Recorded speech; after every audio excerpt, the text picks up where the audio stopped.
Pak Mahfud, Ya, tugas Kompolnas itu apa? Diperjelas, Pak. sangat ya. Saya ini Menko Polhukam, Saya tanya bukan Menko-nya, Pak. Tugas Kompolnasnya. tapi saya Menko Polhukam.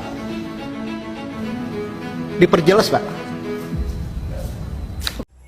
Saya ingin berbicara tentang Pak Mahfud MD, seorang profesor, orang yang pintar. Tetapi ketika ditanya apa tugas Kompolnas,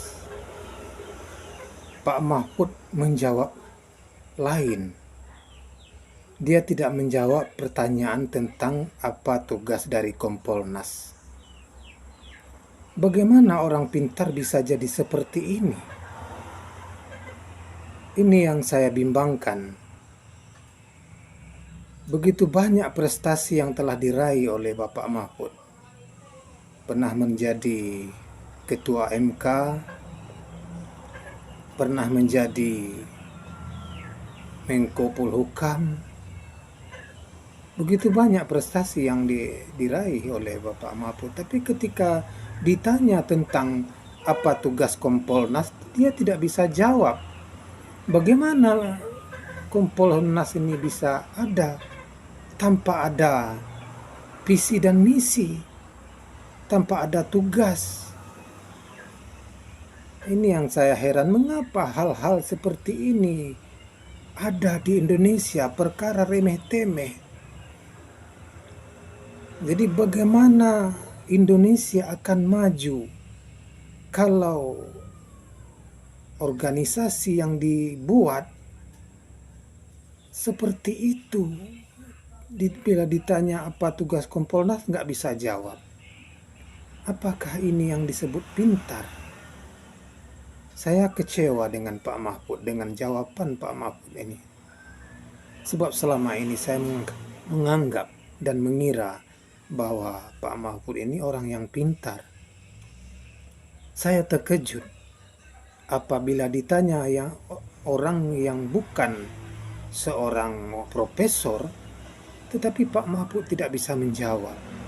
Ada apa ini? Bagaimana bisa ditubuhkan Kompolnas sementara tugasnya tidak ada? Kan lucu. Inilah kalau Indonesia dipimpin oleh orang yang tidak berpengalaman. Inilah yang saya bimbangkan. Saya ingin mendapatkan pemimpin yang bisa membayar hutang, yang bukan yang menambah hutang. Kalau kita membangun dengan berhutang, anak kecil pun bisa. Orang yang pintar itu bisa membangun tetapi tidak berhutang. Dia bisa mencari bisnis, membuat bisnis,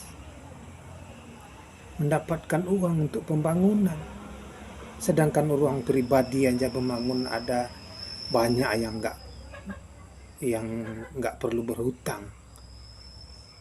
Jadi orang yang pintar yang kita jadikan pemimpin, pintar di segala bidang, pintar mencari uang, pintar untuk memerintah, pintar untuk memajukan bangsa dan negara, pintar menegakkan hukum, bukan pintar berhutang.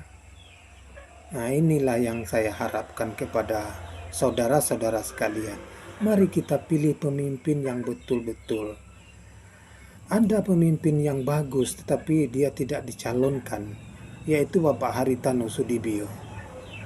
Kemudian Bapak Ahok Basuki Cahayapurnama, tapi dia tidak dicalonkan jadi presiden.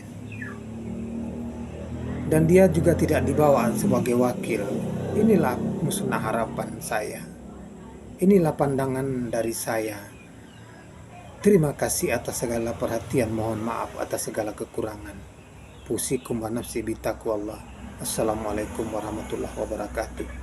Dan hari ini saya menjatuhkan pilihan kepada 3 kandidat itu dengan tulus ikhlas, bukan karena dibayar, yaitu Bapak Prabowo Subianto. Saya melihat ada ketulusannya. Semoga saja